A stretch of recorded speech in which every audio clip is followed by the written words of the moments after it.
Shalom, saudara yang kasih Tuhan Yesus Kristus. Berjumpa kembali dalam Bible Study kita, di mana kita akan melanjutkan pembelajaran kita dari Kejadian pasal yang ke-34. Sebuah selipan kisah perjalanan Yakub bersama dengan keluarga besarnya setelah mereka meninggalkan daerah Laban. Lalu terjadi rekonsiliasi dengan Esau kakaknya. Ada satu kisah diselipkan di dalam perjalanan ini tentang peristiwa di Sikem yang menurut saya sangat memalukan, sehingga bangsa pilihan ini didapati bercacat celah karena tidak bisa mengendalikan diri dalam emosinya. Nah, kisahnya seperti apa? Sebelum kita membaca, merenungkan, dan mendapatkan rema di dalamnya, mari kita datang kepada Tuhan supaya kita dipenuhi dengan Roh Kudus-Nya, sehingga kita mengerti setiap rencana dan maksud Tuhan dalam hidup kita. Kita sembah Dia, saudara. Sembah di dalam kerinduan yang penuh kepadanya. Haleluya.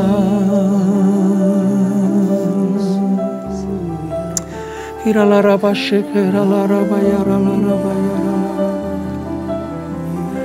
yaralaraba yaralaraba yaralaraba yaralaraba. Kami merindukan Engkau Tuhan, merindukan air kehidupan itu. Kami haus akan Engkau, kami lapar akan firman-Mu. Penuhi kami Tuhan, penuhi kami dengan hasrat-Mu.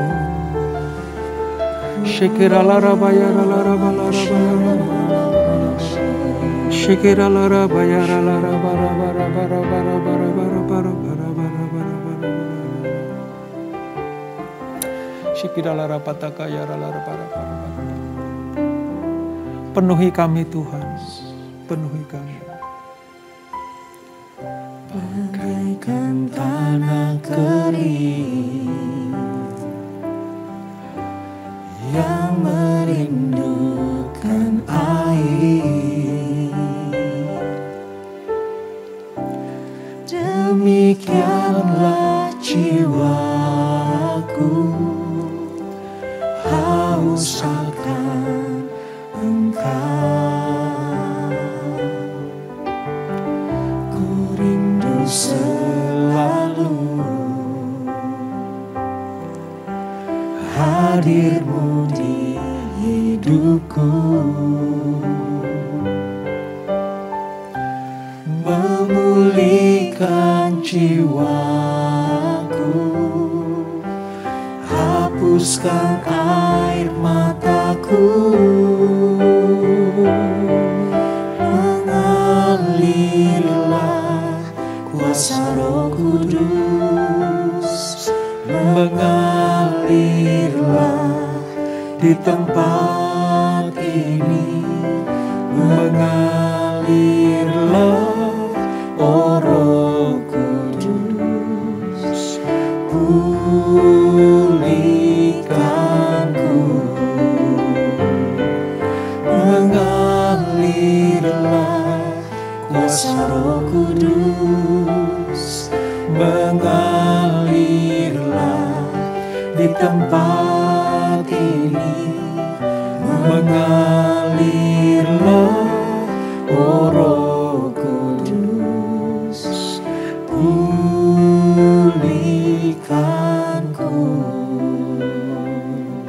Amin Tuhan. Bagaikan tanah kering yang merindukan air,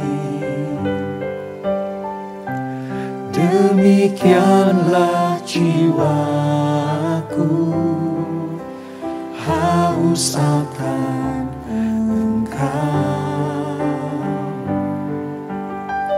Ku rindu selalu hadir-Mu di hidupku,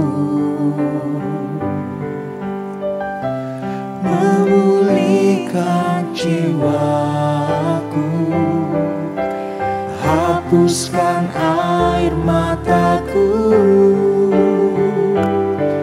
mengalirlah kuasa Roh Kudus, mengalirlah di tempat ini, mengalirlah, oh Roh Kudus, pulihkanku,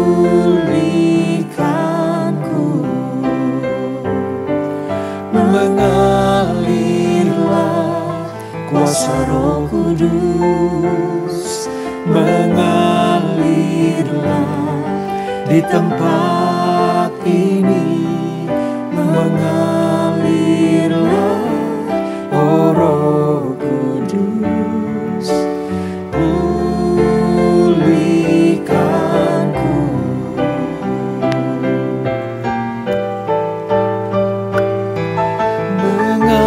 mengalirlah kuasa Roh Kudus, mengalirlah di tempat ini, mengalirlah, oh Roh Kudus, pulihkanku,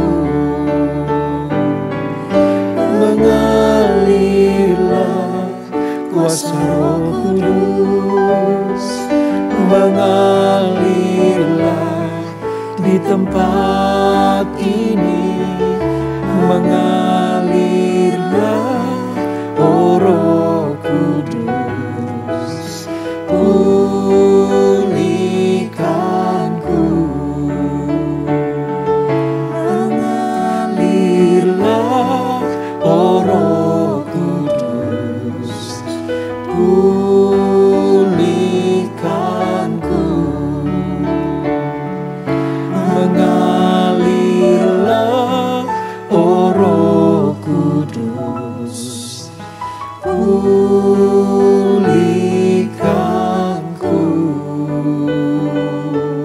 Haleluya. Kau yang memulihkan kami Tuhan,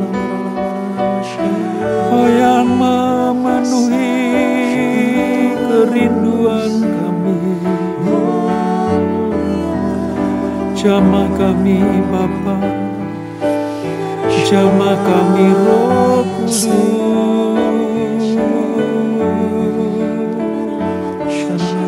Sebab hanya Roh-Mu, Roh yang hidup itu yang kami rindukan.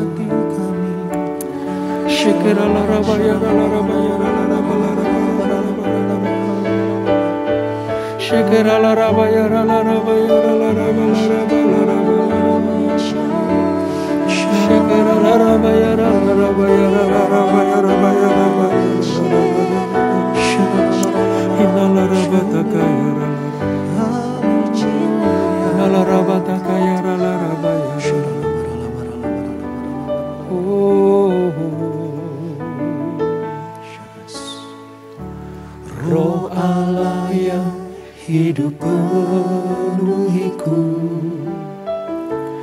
Roh Allah yang hidup pulihkanku, turunlah urapan ke atasku, membangkitkan kuasa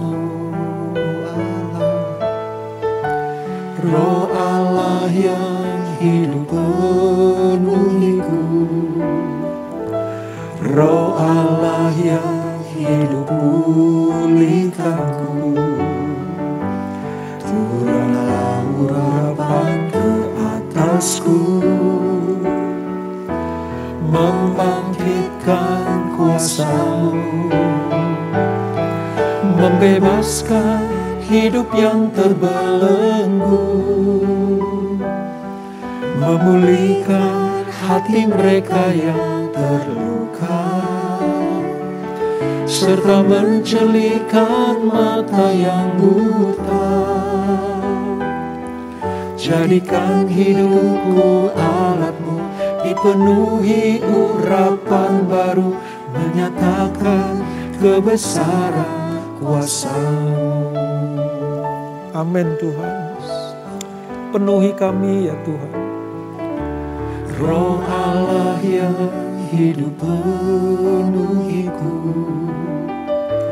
Roh Allah yang hidup pulihkanku.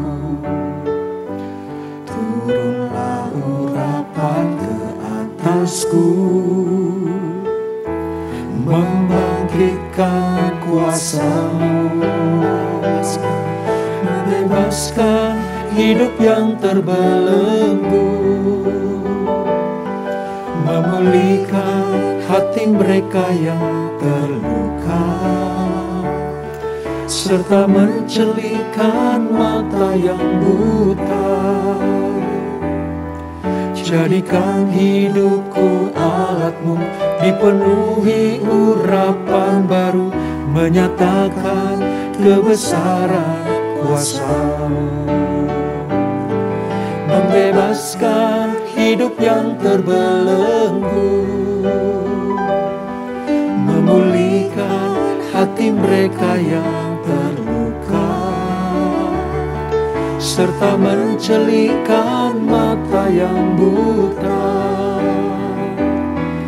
Jadikan hidupku alat-Mu, dipenuhi urapan baru, menyatakan kebesaran kuasa-Mu.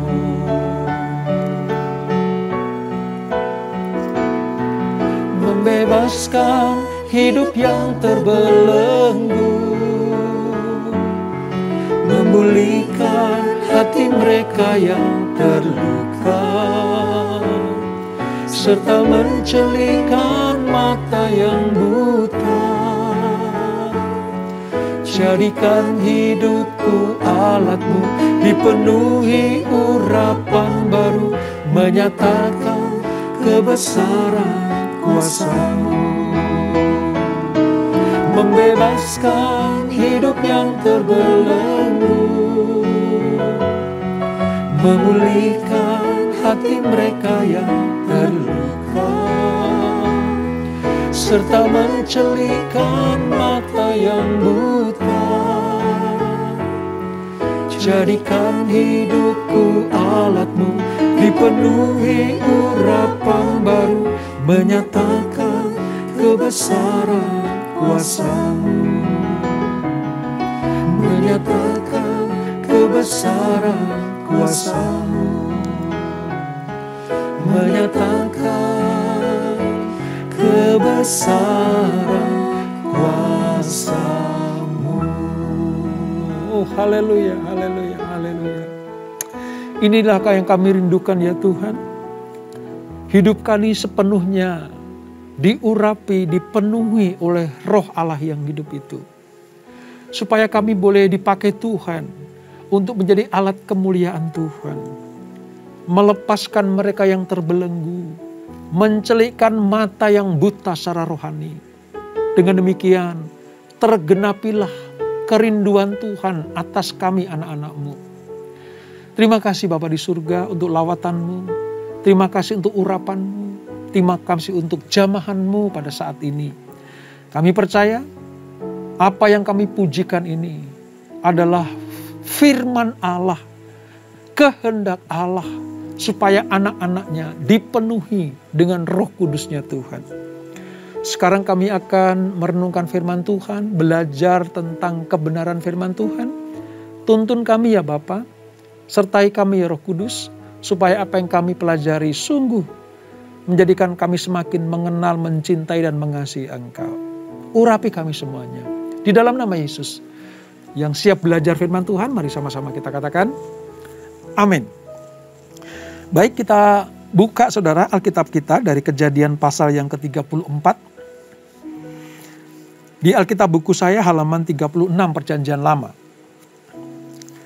Seperti saya katakan tadi bahwa ada sepenggal kisah dari perjalanan Yakub menuju tanah perjanjian, menuju tanah yang dijanjikan Tuhan kepada nenek moyangnya Abraham, kepada bapaknya Ishak, dan sekarang kepada Yakub. Nah, sepenggal kisah ini sebenarnya noda, saudara, ya, noda di dalam keluarga Yakub. Karena seperti yang kita pujikan hari ini, orang kalau tidak dipenuhi dengan Roh Allah, tidak dikuasai dengan Roh Kudus, maka akan ada sebuah kehidupan yang melenceng dari rencana Tuhan. Nah, noda apa yang terjadi di Sikem ini, saudara? Mari kita baca. Kejadian 34 ayat 1 sampai 12, saya akan bacakan terlebih dahulu. Nanti kalau ada hal penting kita akan baca juga, saudara. Demikian firman Tuhan. Dina dan Sikem.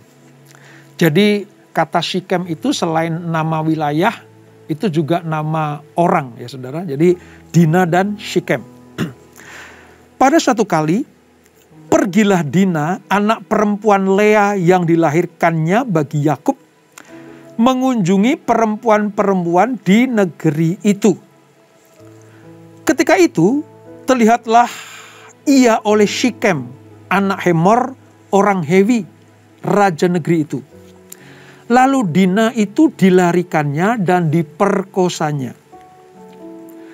Tetapi terikatlah hatinya kepada Dina, anak Yakub. Ia cinta kepada gadis itu, lalu menenangkan hati gadis itu. Sebab itu berkatalah Sikem kepada Hemor ayahnya, ambillah bagiku gadis itu untuk menjadi istriku. Kedengaranlah kepada Yakub bahwa Sikem mencemari Dina. Tetapi anak-anaknya ada di padang menjaga ternaknya.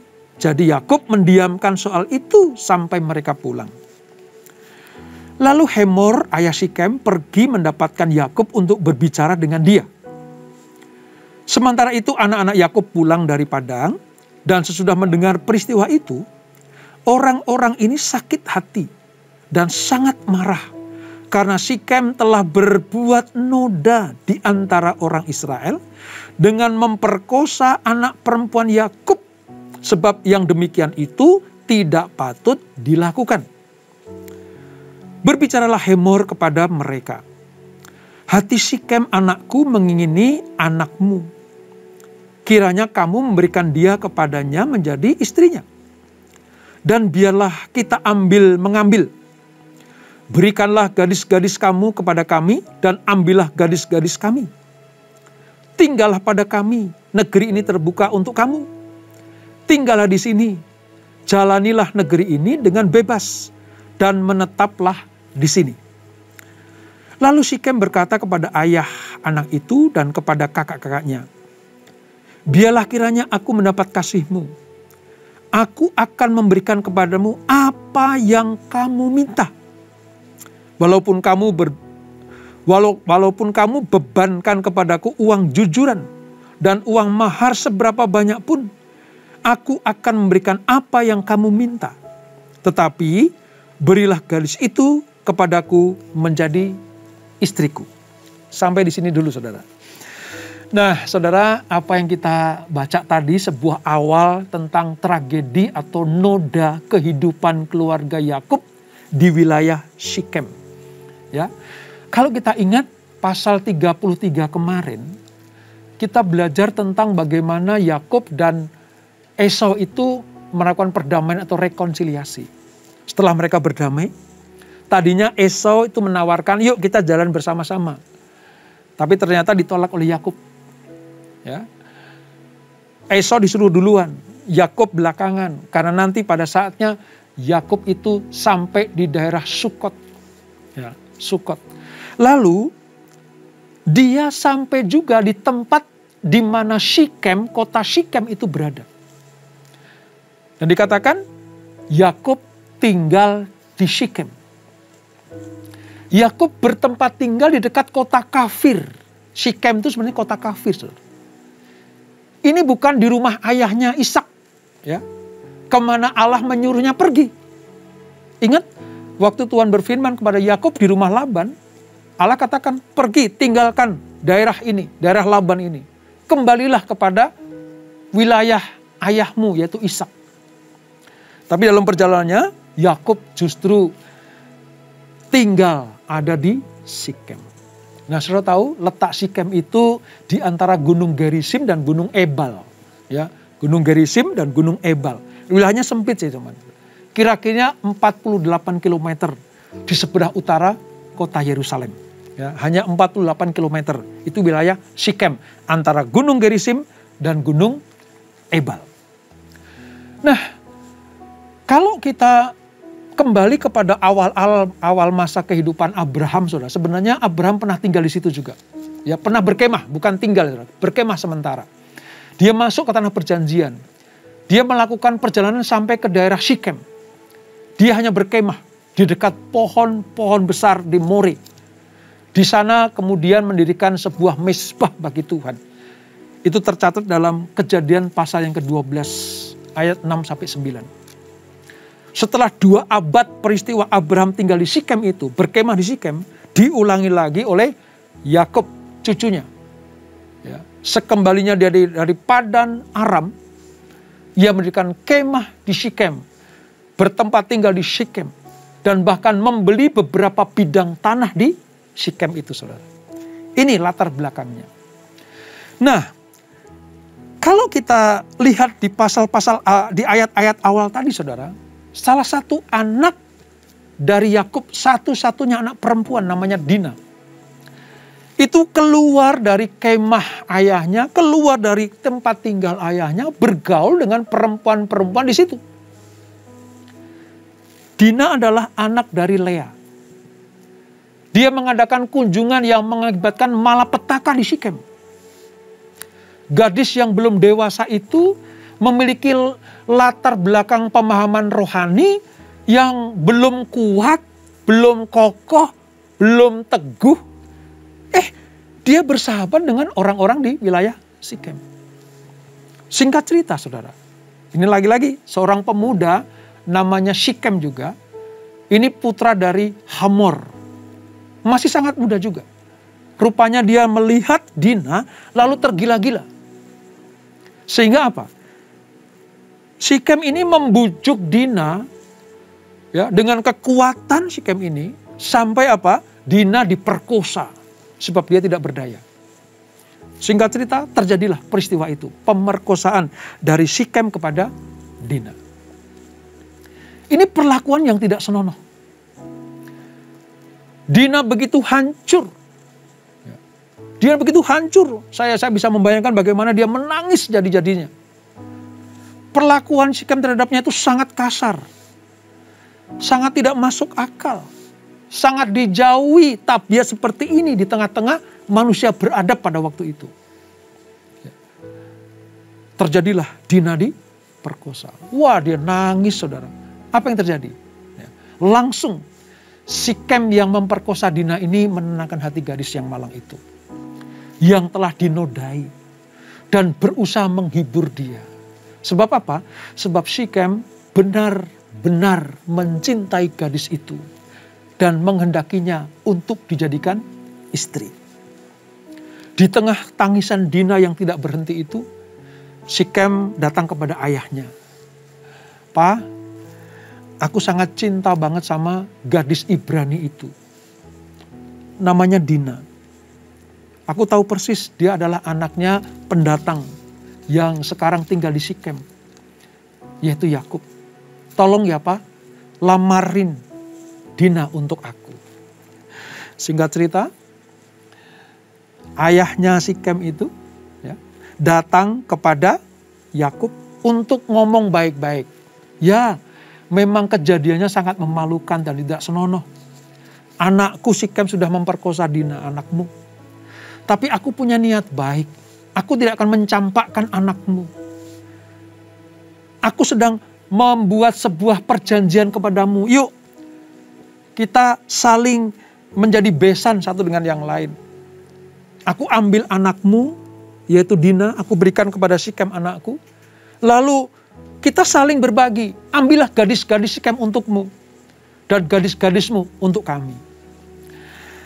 Jawaban yang belum pasti memang belum keluar dari mulut Yakub, saudara. Karena apa? Karena kakak-kakaknya Dina ini, saudara-saudaranya Dina ini sedang ada di padang menggembalakan kambing dombanya. Baru setelah nanti mereka pulang, diceritakanlah itu. Ya, diceritakanlah peristiwa itu kepada abang-abangnya. Nah, saudara, tindakan orang Sikem terhadap keluarga Yakub itu memang tindakan yang dursila.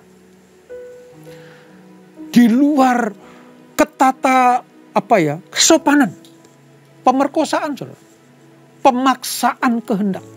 Itu sangat parah. Itu merupakan sebuah penghinaan terhadap kehormatan dan martabat keluarga. Siapa sih yang mau keluarga seseorang itu diperkosa lalu anggota keluarganya diam saja? Kan nggak mungkin, saudara. Nggak mungkin. Mereka pasti akan menganggap itu sebuah penghinaan yang luar biasa. Namun sesalah-salahnya orang, sebejat-bejatnya manusia di Sikem, Hamor dan Sikem, bapak dan anak ini berusaha untuk mengatur sebuah pernikahan walaupun didasari atas penodaan seperti itu. Sebab dasarnya apa? Sikem sangat mencintai Dina. Sebenarnya, saudara, Yakub sudah siap untuk menyetujui tawaran itu. Sebab apa? Mas kawin, kalau zaman orang sana bilang tuh mohar. Nanti keluar kata mahar, ya. Mohar atau mas kawin sudah ditawarkan baik-baik dari Hamor kepada Yakub. Sehingga apa? Hampir saja mereka mendapatkan sebuah perjanjian antara keluarga Yakub dengan keluarga Hamor ini. Ini awalnya, saudara. Namun kalau kita baca selanjutnya dari ayat-ayat berikutnya, dari ayat 13 sampai dengan 24, saudara, apa yang terjadi? Putra-putra Yakub yang pulang dari pengembaraan untuk mengembalakan domba-domba dan ternak mereka, begitu mendengar kabar adiknya diperkosa, satu-satunya adiknya perempuan itu diperkosa oleh Sikem, mereka semuanya naik darah. Naik darah. Mereka tidak mau untuk melakukan perjanjian dengan orang-orang di Sikem. Mereka menolak. Mereka tidak setuju dengan bapaknya, yaitu Yakub, mau berdamai dengan Hamor atau Sikem itu. Nah, apa yang terjadi, saudara? Mereka menyusun siasat untuk membalas dendam perlakuan Sikem kepada Dina. Seperti apa? Dendam kesumat yang akan dilampiaskan anak-anak Yakub kepada orang Sikem. Dia berkata siasat seperti ini. Oke, kalau kamu ingin melakukan perjanjian kami dengan engkau, kami punya tradisi seperti ini. Orang-orang yang sudah akil balik, ya, orang yang sudah menjelang dewasa itu harus disunat. Itu tradisi kami. Jadi kalau Sikem mau mengambil istri Dina sebagai istrinya, Sikem harus sunat.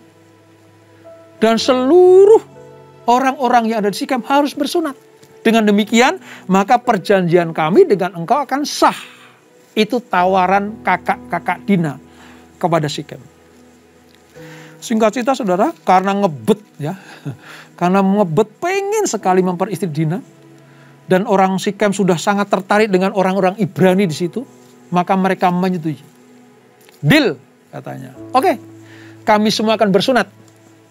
Nanti setelah itu kita akan melakukan perjanjian-perjanjian. Nah, hari itu terjadi sunat massal seluruh Sikem, saudara.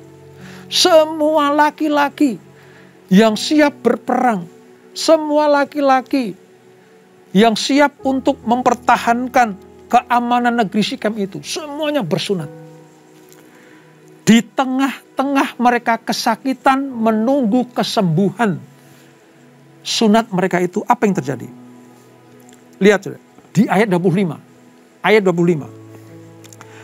Pada hari ketiga setelah sunat massal itu terjadi, saudara, ketika mereka sedang menderita kesakitan, seluruh penduduk laki-laki Sikem kesakitan karena sunat, datanglah 2 orang anak Yakub yaitu Simeon dan Lewi, kakak-kakak Dina. Setelah masing-masing mengambil pedangnya, menyerang kota itu dengan tidak takut-takut, serta membunuh setiap laki-laki. 26.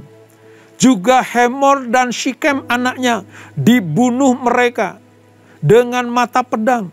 Dan mereka mengambil Dina dari rumah Sikem lalu pergi. Tidak hanya membunuh orang yang disunat tadi, semuanya dikatakan apa? Merampas. Ayat 27 itu. Mereka merampas orang-orang yang terbunuh itu. Lalu menjarah kota itu karena adik mereka telah dicemari. Harta benda, ternak orang-orang Sikem diambil habis semuanya. Semuanya diwakili oleh Simeon dan Lewi ini.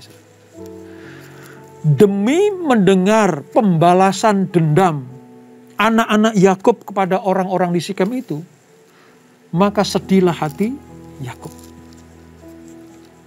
Saudara lihat, sunat yang harusnya adalah tanda perjanjian dari Allah kepada Yakub digunakan sebagai ajang balas dendam. Sekali lagi saya katakan, sunat adalah tanda perjanjian. Ini harusnya sebagai suatu peristiwa yang kudus. Peristiwa yang benar, sesuai dengan kehendak Allah. Tapi dalam peristiwa di Sikem ini apa yang terjadi? Sunat dipakai untuk balas dendam. Betapa kotornya cara-cara anak Yakub untuk memperlakukan orang yang pernah memperkosa adiknya. Ya mungkin memang sakit hati saudara. Mungkin sangat tidak terima. Tapi bukan begini caranya menangani orang-orang yang menyakiti hati kita. Tindakan Simeon dan Lewi menyerang kota itu bukan tindakan tipe anak-anak perjanjian. Bukan hanya membunuh yang disunat tadi, tapi merampas, menawan wanita dan anak-anak. Ini tindakan yang keji, kejam. Pemerkosaan Sikem kepada Dina memang tidak senonoh, itu perbuatan keji dan kejam. Tapi tidak harus dibalas dengan kejahatan yang sama. Saudara tahu, akibat dari perbuatan Simeon dan Lewi, mereka kehilangan kepemimpinan dalam bangsa mereka. Allah bisa membedakan antara perang yang sah dan perang tentang balas dendam. Allah bisa membedakan. Mana perang yang sah, merebut tanah perjanjian, itu sangat berbeda sekali dengan perang seperti yang dilakukan oleh Simeon dan Lewi ini. Perbuatan ini sangat-sangat tidak sesuai dengan anak-anak perjanjian. Sebab apa saudara? Allah menginginkan supaya kejahatan jangan dibalas dengan kejahatan. Lah ini kan sama saja. Pemerkosaan dibalas dengan pembantaian. Peristiwa di Sikem ini, sejarah leluhur Israel menjadi ternoda dan kotor karena penuh dengan nafsu serakah, kekejaman, dan tindakan yang memalukan. Mereka berdosa karena membalas dendam secara berlebihan, tidak adil dan kejam. Sekali lagi, ini bukan tipe anak perjanjian. Kalau misalnya kita terapkan dalam hidup kita, saudara, mungkin tidak diperkosa, mungkin ya keluarga kita diperlakukan tidak adil lah. Ya. Ada orang-orang yang membenci kita dengan tidak ada alasan gitu ya. Mungkin karena iri, dengki, atau lain sebagainya. Mungkin sudah digosipkan tanpa sudah melakukan tindakan yang mereka gosipkan itu. Orang merugikan kita. Intinya orang merugikan hidup kita. Membuat kita itu hidup di dalam ketidaknyamanan. Tapi kita tidak diizinkan Tuhan untuk membalas kejahatan dengan kejahatan. Tuhan mau supaya apa? Sebagai umat perjanjian, kita membalas kejahatan dengan kebaikan. Saya ingat 1 Petrus 3 ayat 9 mengatakan begini, saudara. Janganlah membalas kejahatan dengan kejahatan, caci maki dengan caci maki. Tapi sebaliknya, hendaklah kamu saling memberkati. Karena untuk itulah kamu dipanggil, yaitu untuk apa? Memperoleh berkat. Dari apa yang kita renungkan pada saat ini, ayo, kalau engkau diperlakukan jahat oleh orang lain, jangan balas kejahatan dengan kejahatan. Nah, kalau kita balas, apa bedanya kita dengan mereka? Kalau ada orang yang merugikan kita, lalu kita balas merugikan juga, apa bedanya kita dengan mereka? Kalau ada orang yang menggosipkan kita, lalu kita balas dengan gosip, apa bedanya kita dengan mereka? Peristiwa ini membuat umat pilihan Allah di negeri yang suci telah bertindak seperti orang kafir yang ganas. Tepat seperti nubuatan Ishak, Bapak Yakub, terhadap anak-anaknya. Dan nanti Yakub juga menubuatkan kepada anak-anaknya.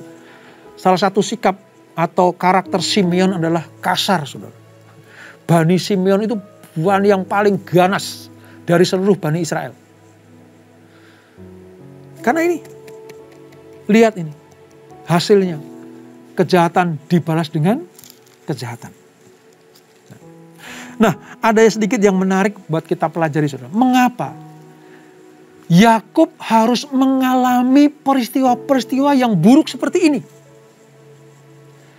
Mengapa Yakub yang sudah bertemu Allah di Mahanaim, yang sudah melihat Allah di Peniel, yang begitu dekat dengan Tuhan, kok bisa mengalami peristiwa dalam keluarga anaknya diperkosa seperti ini dan dibalas dengan pembantaian terhadap orang-orang Sikem? Mengapa, saudara? Kalau kita jeli melihat, ada satu penyebab. Karena Yakub tidak memenuhi nazarnya kepada Allah. Untuk apa? Segera kembali ke Betel.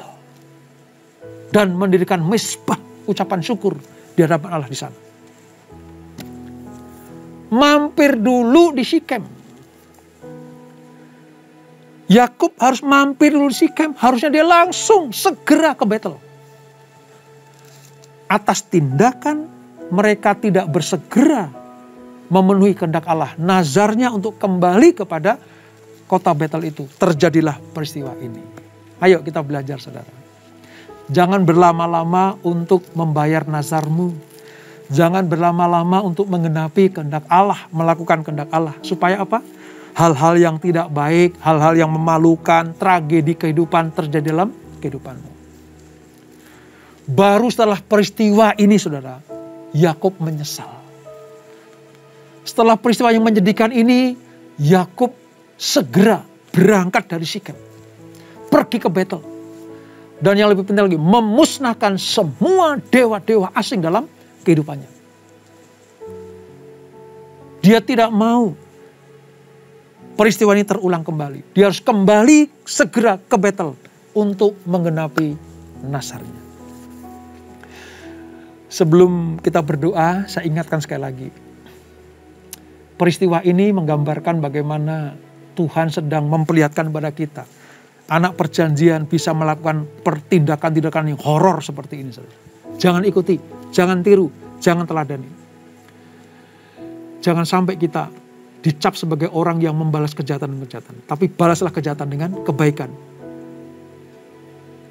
Persilahkan Tuhan untuk membalas semua apa yang diperlakukan orang lain kepada kita. Kejahatan mereka.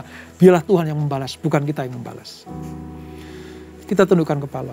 Bapa di surga, terima kasih untuk pelajaran pada saat ini. Kami mengerti sekarang bagaimana peristiwa ini terjadi dalam kehidupan Yakub. Sebab Yakub tidak segera pergi ke Betel. Tidak segera melakukan seluruh kehendak Allah. Dia harus mampir ke Sikem. Berkemah di sana, bahkan tinggal di sana. Sehingga tragedi Dina ini terjadi. Bapak, kami juga melihat bagaimana kejahatan dibalas dengan kejahatan. Perbuatan yang tidak baik dibalas dengan perbuatan yang tidak baik pula. Akhirnya cacatlah keluarga Yakub pada peristiwa ini. Kami belajar sekarang, supaya Tuhan perintahkan pada kami, jangan membalas kejahatan dengan kejahatan. Caci maki dengan caci maki. Tapi balaslah kejahatan dengan kebaikan. Sebab untuk itulah kamu dipanggil untuk diberkat bagi banyak orang. Terima kasih Bapak untuk pelajaran yang indah pada hari ini. Kami mau melakukan seluruh kehendak-Mu. Kami mau menjadi terang, garam, dan berkat bagi banyak orang. Terima kasih Bapak. Kalau kami diperlakukan tidak adil, kami diperlakukan jahat oleh orang lain, kami tidak akan membalas mereka. Biarlah Tuhan sendiri yang akan berperkara untuk mereka. Terima kasih Bapak.